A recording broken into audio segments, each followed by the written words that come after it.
Hi sir, my name is Azrael Malunda, taking a Bachelor of Science in Agribusiness Management. So today I would like to explain what is a processing plant. So what is processing plant? So when we talk about processing plant, it is a factory where raw materials are processed or prepared in a distinctive manner.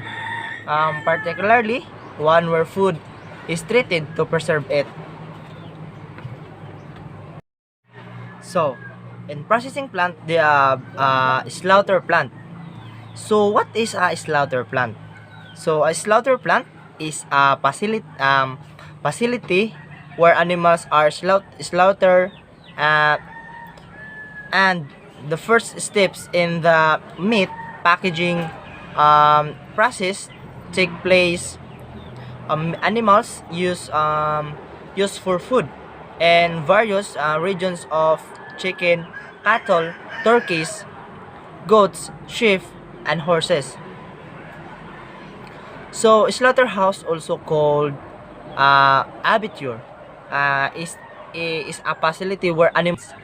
Slaughterhouse supplies meat, with them becomes the responsibility of packaging facility.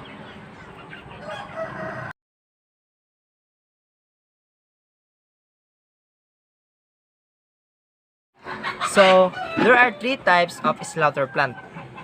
So first type is modern abattoir. Second is old slaughterhouse and slaughter slabs. And the third is makeshift premise.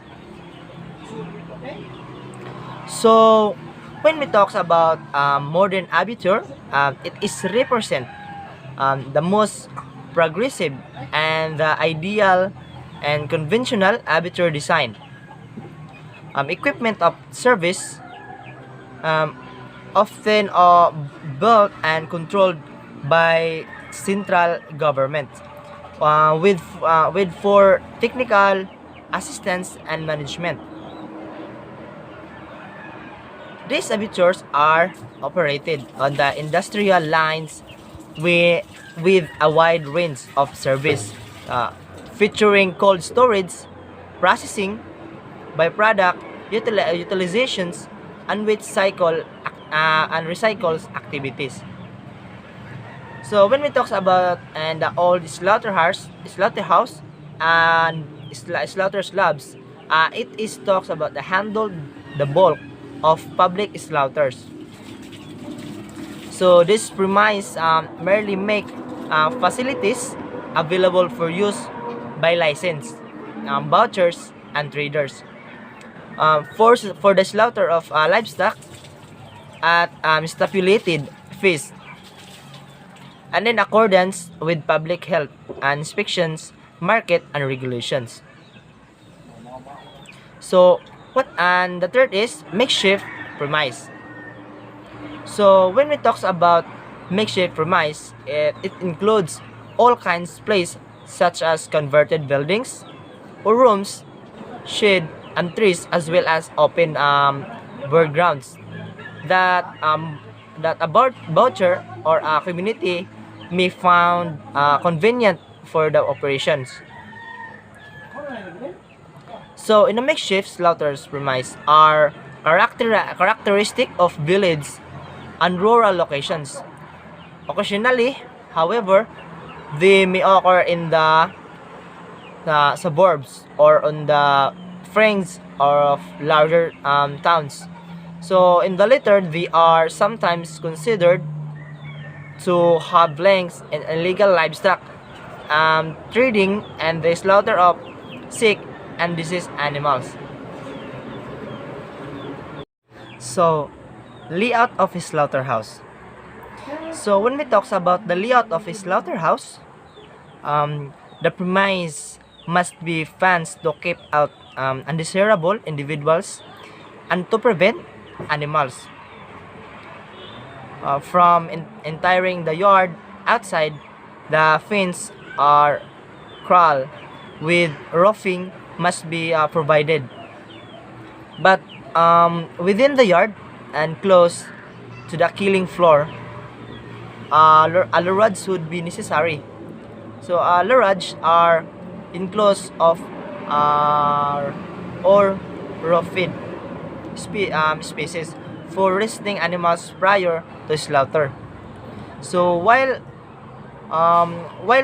kraals are essentially holding grounds for animals waiting for longer for slaughter. So both must be provided with watering facilities in addition.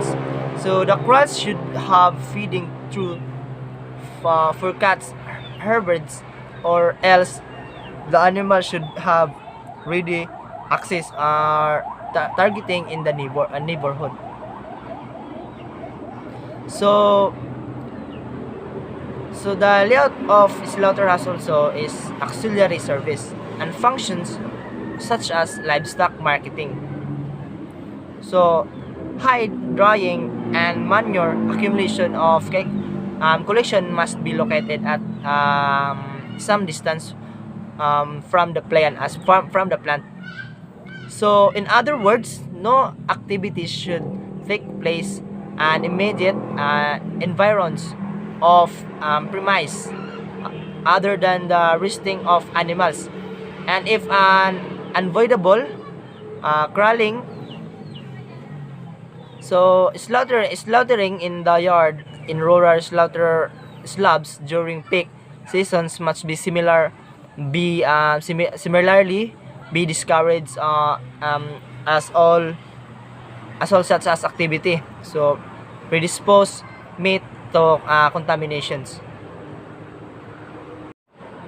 So in a slaughterhouse, there are three types of a slaughterhouse.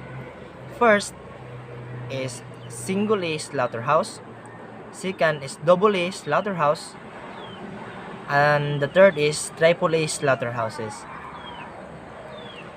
So in Republic Act 1996, otherwise known as Meat Inspections Code of the Philippines, are amended by RA 536, provide for the regulation of accreditations of meat establishment in the country to ensure compliance to national standards on hygiene and sanitations.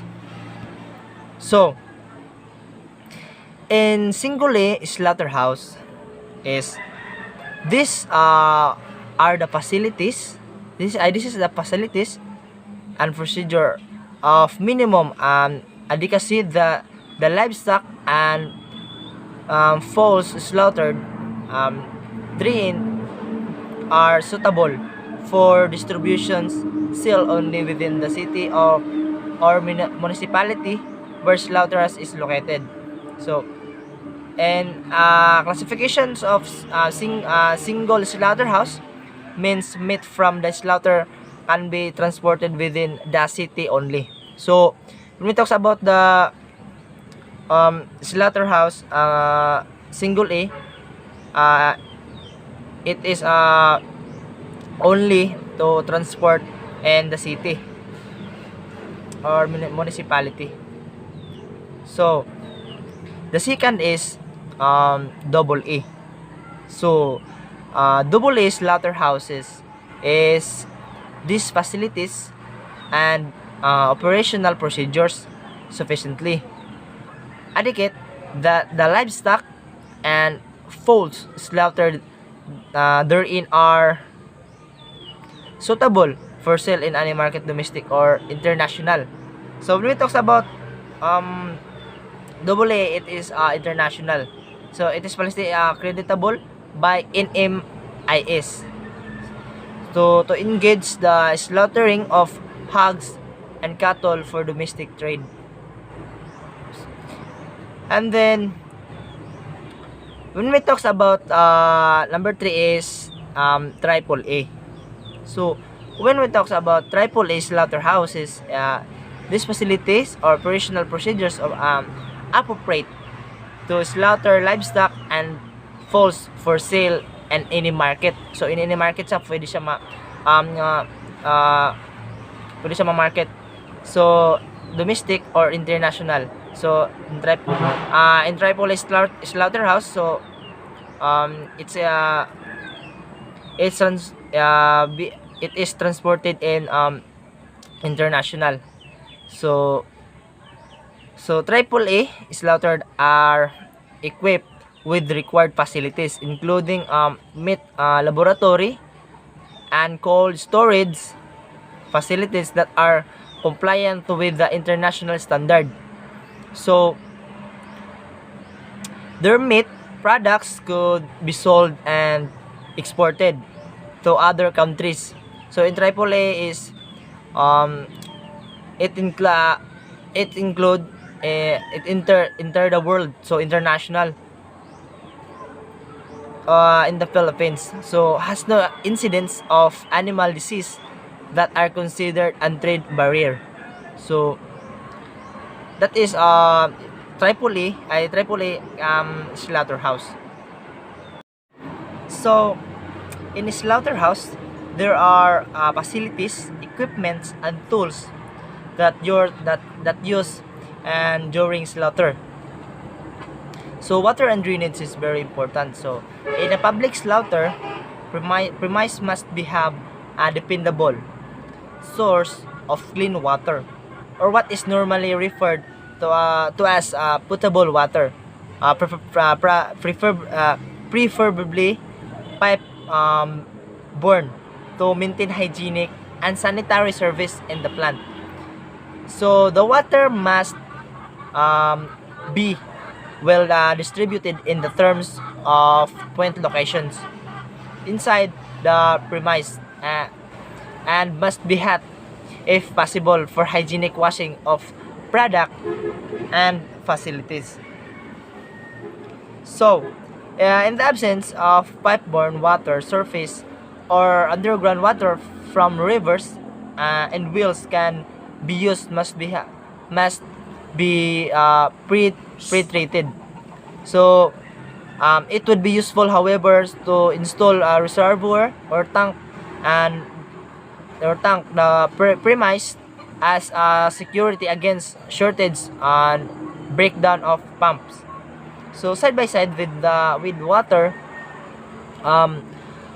is the questions of drainage, or all washings are or wet cleaning must course over the slaughter. So floor into collecting drainage and empty eventually outside the building. So the floor should be designed to slope toward the main collecting drain. So the latter in turn to slope towards exterior connecting pipes, while the walls must have hard smooth surface to prevent staining with blood and fat hence. So facilitate cleaning. The floor must be rolled or grove to forestall or sleeping. So in slaughterhouse, it there are equipment, lighting and ventilations. So lighting is another important requirement in the slaughterhouse. So in the sites on the towns connection with the main municipal electricity supply should be possible, but feeling that that a diesel generator can be installed. So transparent insight can also be made in the roofing at vantage points to provide natural lighting. So or sky lighting. So uh, while lintel windows or by openings covered with gauze to exclude insects also serve the same purpose, as well as provide ventilation. So in slaughterhouse, they are the basic equipment. So the standard of installation and equipment required in modern slaughter premise are those necessary to effect a rapid and hygienic conversions of livestock into meat, and what might be called the dressing operations, and those required to prepare of offal for further use to disposal into waste. So otherwise referred to loosely as cleaning and rendering operations. So the facilities required for this service must be careful, selected, and kept separate. So food dressing include mobilize the following, which is standing pin. A standing pin is a small narrow enclosure into which animal is led from the rods to be rendered unconscious. So the next is the host. The host. So advise lifting of the stand animal for bleeding. So skinning cradle is a metal plastic rest with a crystal arrangement into which the everseration. So and and the last one is skinning. The last one is collecting truth and offal cleaning tables. So that's all the and that's all and those equipments that I said earlier is that is a basic equipment in a slaughterhouse. So in a slaughterhouse, um, there are orientation of slaughter floor activities. So as far as possible, the carcass dressing and offal cleaning operations should be kept separate. So in large slaughterhouses, this is achieved by physical demarcations of slaughter premise. So in distinct operational zones are by the disposition of the worker as a whole. So where this is not possible as in slaughter slab, because which may operate on a single and all-purpose floor. So the separations of dressing and cleaning operations can be effected by orientation of activities. So in such as a way that they follow in one direction only. So care must be exercised. However, in dressing operation as skinning and eviscerations have contaminating influence. So blood collections and essential handling of condemned meat must be also done carefully. So and away from the carcass.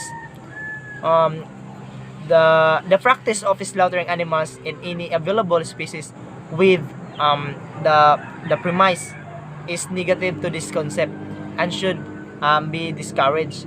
So in slaughterhouse also, there are the tools that required for the slaughter of small ruminants, and some can made by local metal workshop. So the first is sticking knife. So the purpose of the sticking knife is with a 6-inch blade. So and have a shape used in severing the blood vessels of the neck and the blade of the animals. So the skinning knife, it is also the purpose of these tools are characteristic curve backwards to allow to ease of operation. It can be used to scrap of bone hair from carcasses being dressed with the skin on. So the third is meat saw. So the meat saw is a replaceable blade hand saw which used in swing through bone. So meat chop, also called as a cleaver. So meat chop is heavy axe used for separating heavy structures. So the next is spreader. So spreader is a metal device for suspending the animal body and spreading out the legs, dressing and inspections. So the fifth is grading and honing stones. So greening honeystones is coarse grain is used for the essential sharpening of knives into the edge, then finish the honor which of the fine grain to provide extra finish. Uh, the last is the steel. So along tapering round, it is the tapering rounded and smooth metal root which knives are smoothened from time to time the to improve the keenness of the animals. So that's all. Thank you, sir.